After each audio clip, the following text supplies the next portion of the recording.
Hello বন্ধুরা, good morning, welcome back to our channel. নতুন video নিয়ে চলে এলাম তোমাদের মাঝে। আর আজকে হচ্ছে কৌশিকী অমাবস্যা বলে কথা। আর সকালবেলায় ভাই চলে এসছে এখানে রং করতে। যে তোমরা জানোই আমাদের বাড়িতে মোটামুটি রঙের কাজ হচ্ছিল, হতে হতে বন্ধ হয়ে গেছে, শুধু এই পেন্টিংটা বাকি ছিল। কারণ এই যে ছাপা যে কাগজটা দেখতে পাচ্ছ, যেটা দিয়ে ছাপাচ্ছে ময়ূরের মানে এটা পালকটা, এই ছাপাটা করতেই এক সপ্তাহের বেশি একটু টাইম লেগেছে। তো ওর জন্যই ভাই একটু থেমে গেছিলো কাজটা।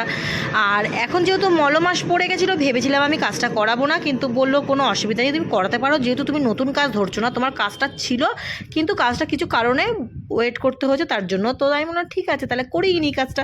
তো কাজটা করিয়েই নিলাম। আর এখানে ময়ূরের পালকটা কিন্তু দুর্দান্ত দেখতে লাগছে, দারুণ। আর এখানে একটা ঘিয়ে কালার ফেলছে আর একটা হোয়াইট কালার ফেলছে। দেখছে যে ডেমো কোনটা বেশি ভালো লাগলো। আমার কাছে কেন জানি না বেশি ভালো লাগলো, তোমার দাদাভাইরও তাই ভালো লাগলো হোয়াইটটা। তাই আমরা সিলেক্ট করলাম যে হোয়াইটটা করব, ঘিয়ে কালারটা করব না। তো ঘিয়ে কালারটা মুছে ফেললো, তারপরে বাদবাকি কিন্তু সব হোয়াইট কালারের করছে। আর এই হোয়াইট কালারের করতে মানে আমি চাইছিলাম একটু ইউনিক কিছু করতে, তো ইউনিকই হয়ে গেছে পুরোপুরিটা। ভাই বললো এই যে কাজটা করছি, এই কাজটা কিন্তু দিদি কোথাও আমি দেখিনি বা কোথাও কেউ করেনি আজ পর্যন্ত। আমি নিজেও কারোর বাড়িতে এই ছাপাটা ছাপাইনি। আর আমার বাড়িতে এই ছাপাটা হওয়ার পর কিন্তু ভাই একটা এই নতুন কাজ পেয়েছে। এই ছাপাটা তাদের খুব পছন্দ হয়েছে, তারা এই ছাপাটা করতে চেয়েছে। তো চলো, এদিকে আমার ঘরে তো ছাপাটা হওয়াতে ভীষণ ভালো লেগেছে। আমাকে অনেক ছাপাই দেখিয়েছিল, ভাইয়ের কাছে অনেক ডেমো ছিল, কিন্তু আমার পছন্দ মোটামুটি ওই যেসব ডিজাইন দেখাচ্ছিল মোটামুটি অনেক বাড়িতেই করেছে, অনেক ঘরেতে আমি নিজেও দেখেছি। তো মানে একটু অচেনা কিছু চাইছিলাম, মানে একটু হাটকেসে একটু নিউ টাইপস কিছু। তো সেটা হচ্ছে এইটা পেয়ে গেছি।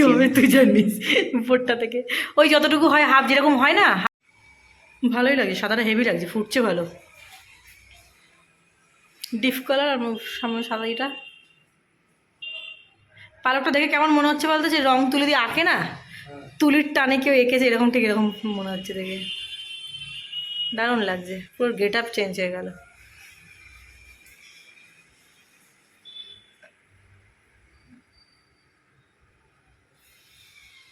মিডিলে মিডিলে এই জিনিসপত্রগুলো আছে বলে বেখাপ্পা হয়ে যাচ্ছে। আর আমার তো ভীষণ ভীষণ খুশি, কারণ আমি অনেক দিন ধরেছি, মানে অনেক দিনের ইচ্ছা ছিল আমি বাড়িতে একটা কিছু এরকম কাজ করাবো। তো করাতে পেরে ভীষণই হ্যাপি লাগছে। আর ভাইয়ের হাতের কাজ ভীষণই ভালো, খুবই সুন্দর করে রং টং করেছে। রঙগুলো যেমন খুব সুন্দর দিয়েছে, আর তার সঙ্গে মানে ছাপাটাও খুব সুন্দর করে আমরা পছন্দ করে দিয়েছি, সেই পছন্দ অনুযায়ী ও আর কি এটাকে করে দিয়েছে। আর বলে রাখি, আজ তো যেহেতু কৌশিকী অমাবস্যা, তো বাড়িতে পুজো, তো মানে আমার বাড়ির পাশে একজনের বাড়িতে পুজো হচ্ছে, সেখানে মন্ত্র জপ হচ্ছে। তো তার কারণে কিন্তু আমি ভয়েসটা আলাদা করে অ্যাড করেছি, নাহলে এখানে যে আমরা কথা বলি সেই সমস্ত কথাগুলোকে মিউট করতে হয়েছে গানের জন্য, ঢাক বাজছে, গান বাজছে, তার জন্য। আর আমি আজকে কৌশিকী অমাবস্যায় কিন্তু পুজো করতে পারলাম না। আমি যেহেতু বাধা পড়ে গেছি, যদিও আমার 4 দিন, তবুও আমি দিলাম না। শ্যাম্পু ট্যাম্পু করেছি 4 দিনের মাথায়, কিন্তু তবুও দিলাম না, কারণ যতক্ষণ না 5 দিন হয় ততক্ষণ আমি দিতে পারি না। না, তোমাদের দাদাভাইকে আমি বলে বলে দিচ্ছি, ও সুন্দর করে গুছিয়ে গেছে পুজোটা দিচ্ছে। আর আজকে কৌশিকী অমাবস্যা মানে ভীষণ ভালো একটা দিন, ভীষণ ভালো একটা তিথি এটা হচ্ছে। আর আজকের দিনে এই তারাপীঠে প্রচুর ভক্তরা যাবে, মায়ের দর্শন করবে এবং পুজো দেবে। অনেক অনেক অনেক মানে ভিড় হবে আজকে এই তারাপীঠে। তো এখানে দেখতে পাচ্ছ ঠাকুরকে সব মিষ্টি টিষ্টি দিয়ে সুন্দর করে গুছিয়েছে। আর একটা থালাতে দেখবে তোমরা সবসময় তুলসী পাতা তোমার দাদাভাই দেয় না, কারণ হচ্ছে দাদাভাই দেয় না এই কারণেই জানে তুলসী পাতা দিতে নেই একটা থালা, সেটা হচ্ছে লক্ষ্মী ঠাকুরের থালা। লক্ষ্মী ঠাকুর একদম পছন্দ করে না, তার জন্য কিন্তু লক্ষ্মী ঠাকুরের থালায় আমরা জলেতে আর থালাতে আমরা অ্যাভয়েড করি, যাতে তুলসী পাতা না পড়ে। আর বাদবাকি থালা দুটোতে তুলসী পাতা আমরা সবসময় দিই। আর আমার বাড়িটা খুব সুন্দর, মানে সবসময় তো সাজানোই থাকে, কিন্তু কোনো স্পেশাল স্পেশাল অকেশানগুলোতে এই লাইটগুলো কিন্তু আমি অন করে দিই। যেমন জ্বালিয়েছিলাম কিছুদিন আগে চলে গেল, যে গোপুসোনার জন্মদিন উপলক্ষে লাগানো হলো। এইবার কিন্তু যখন যখন মানে দরকার হয় তখন তখন আমি জ্বালিয়ে নিই। আর তার মধ্যে মনে একটা খুশির দিন আজকে, যে আমার ঘরটাতে সুন্দর করে ময়ূরের পালক আঁকা হয়েছে। বারে বারে আমি ক্যামেরা টানে দেখো ঘুরিয়ে ঘুরিয়ে ওটাই দেখছি, আমি তোমাদের সাথেও শেয়ার করছি। আর এদিকে তোমার দাদাভাই 1 ঘন্টার জন্য একটুখানি গ্যাপ নিয়েছে, অফিস থেকে ছুটি নিয়েছে, কারণ পুজোটা যেহেতু ও করবে তার জন্য। যাই হোক, যেরকমই করি ধূপ ধুনো মিষ্টি মালা দিয়ে পুজো করবে, তো একটা টাইম লাগবে না। আমি যতটা তাড়াতাড়ি সেইভাবে গুছিয়ে করতে পারবো, ও একটা বেটা ছেলে মানুষ, সেটা পারবে না। তবুও আমার বর সত্যি কথা বলতে ও অনেক বেশি ভালোবাসে, মানে অনেক পুজো করতে ভালোবাসে, পুজো আজটা ভীষণ পছন্দ করে। ও হচ্ছে তারামা ভক্ত আর হচ্ছে শিব ঠাকুর ভক্ত। ও তারামা শিবের বিবৎস বড় ভক্ত, বাট অন্যান্য ঠাকুরকেও ভালোবাসে, কিন্তু এই দুটো ঠাকুরকেও বেশি পছন্দ করে।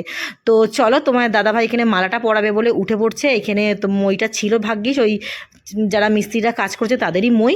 তো তোমার দাদাভাই এখানে সুন্দর করে মায়ের মুখটাকে পুছে নিচ্ছে, গঙ্গা জল দিয়ে ন্যাকড়া দিয়ে পুছে নিয়ে তারপর কিন্তু মালাটা পরিয়ে দেবে। আর দুর্গাপুজোর সামনেই চলে এলো, দুর্গাপুজোতে ইচ্ছা আছে মা চূর্ণি কেনার, চূর্ণিটা মায়ের নষ্ট হয়ে গেছে বলে সেটাকে আমি আর রাত দিইনি এখানে।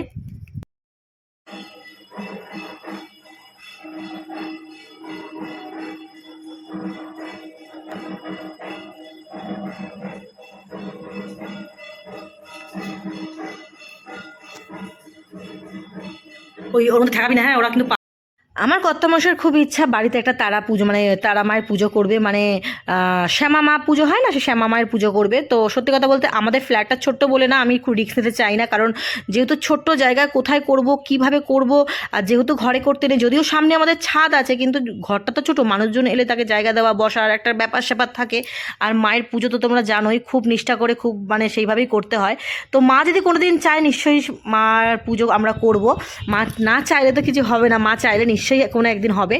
আর তার থেকেও বড় কথা কি বলো তো, এখানে দেখো ঘি তিল দিয়ে আজকে প্রদীপ দিতে হয়, বা দুয়ারের বাইরে মেন যে দুয়ারটা আছে সেখানে, তার জন্য তোমার দাদাভাই তৈরি করছে সেই জিনিসটাকে। ঘিটাকে ভালো করে নাড়িয়ে নিচ্ছে, ঘিটা জমে গেছিলো, তো ঘিটাকে নাড়িয়ে দিয়ে চামচে করে করে সব প্রদীপে দিয়ে দিচ্ছে। আর আমাদের না সত্যি কথা মানে কি বলবো, যে যবে থেকে আমাদের ঠাকুর ঘরটা আলাদা হয়েছে, মানে কী যে শান্তির কী যে তৃপ্তি হচ্ছে, মানে তোমাদের বলে বোঝাতে পারবো না। অনেক অনেক অনেক ভালো লাগছে। আর আমাদের এই একটা রুমের ফ্ল্যাট, আমি যখন প্রথম এই ফ্ল্যাটে এসেছিলাম আমি ভাবতাম ইস কাশ আমার ঠাকুর ঘরটা একটু আলাদা হতো, আমি শান্তি পেতাম। কেন বলো তো, আমরা খাচ্ছি দাচ্ছি, আমাদের যেহেতু ডাইনিং টেবিল নেই, শিগগিরই আমরা একটা ডাইনিং টেবিলও আনবো। আর এই ফ্ল্যাটে আসার পর থেকে খালি ভাবতাম যে আমাকে একটা ঠাকুর ঘর যদি হতো আলাদা, কি ভালো হতো, কি ভালো হতো। তারপর ঠাকুর মানে এই জিনিসটা যে মনে মনে বলতাম, ঠাকুর বুঝতে পেরে ঠাকুর আমাকে বললো যে চল তোর যেটা তোর বারান্দা আছে সেই বারান্দাটাই ঠাকুর ঘর করে দেয়। সত্যি আমি ওটা ঠাকুর ঘর করে দিয়ে এত ভালো লাগছে, এত খুশি মন থেকে তোমাদেরকে বলে বোঝাতে পারবো না। আর পুজো দিয়ে এতটাই শান্তি পাই আমি, মানে কোনো ছোঁয়া ন্যাপা, কোনো মানে এঁটো কাটার কোনো মানে যেখানে ছোঁয়া ন্যাপা লাগবে সেরকম কিন্তু কোনো আর ব্যাপার নেই, কারণ এখানে কিন্তু টোটালটাই আমি আলাদা করে ফেলেছি তার জন্য। আমরা মাঝে মধ্যে কর্তাকে নিয়ে বসে বসে আলোচনা করি, হয়তো ভগবান এটাই চেয়েছিল যে ঠাকুরঘরটা এটা ঠাকুরঘরই হবে। আর আমার এই বারান্দাটা না স্কোয়ার শেপ, মানে চৌকো টাইপের, মানে লম্বা না বা ছোটোখাটো না, আমার বারান্দাটা কিন্তু অনেকটাই চওড়া অনেকটাই বড়। মানে আমরা এটাই আলোচনা করি যে হয়তো মা বারান্দাটা এই কারণে এরকম চৌকো রেখেছে, হয়তো মায়ের কোনো সময় ঠাকুরঘর হবে, তার জন্যই হয়তো ভগবান হয় না, ভগবান আগে থেকে সব কিছু ভেবে রাখে।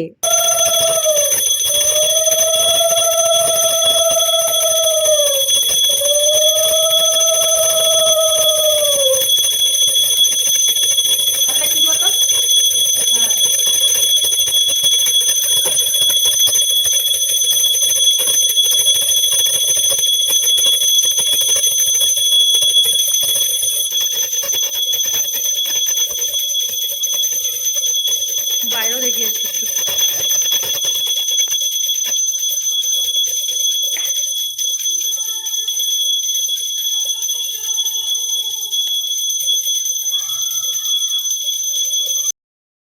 এই বিশেষ দিনটাতে আমি পুজো করতে পারলে বেশি খুশি হতাম, কিন্তু কিছু করার নেই, যেহেতু করতে পারলাম না। তো আমার বর করলো, তো ও কিন্তু খুব সুন্দর করে গুছিয়ে গাছিয়ে পুজোটা করলো।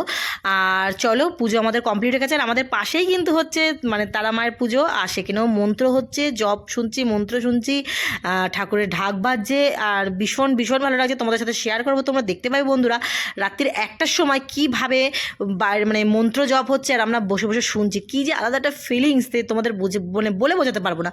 আর এই যে আমার কর্তামশাই চলে এলো প্রদীপ দুটো নিয়ে, ঘিয়ের প্রদীপ দুটো বাড়ির বাইরেটা দিয়ে দেবে, এই দিয়ে দিল।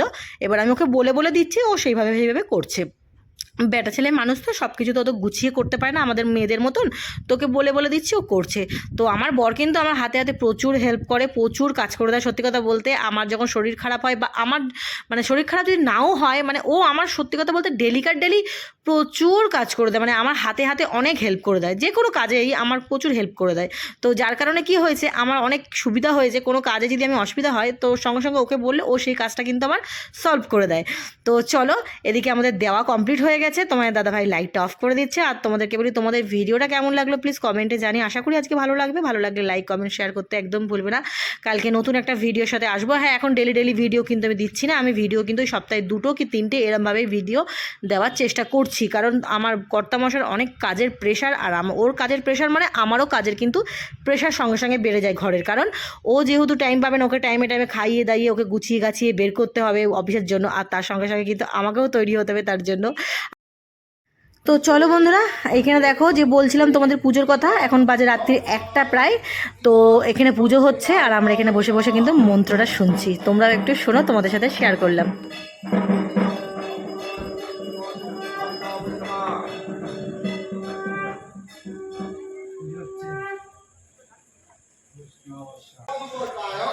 ओम श्री शिवा दुखी कालिका वै नमः।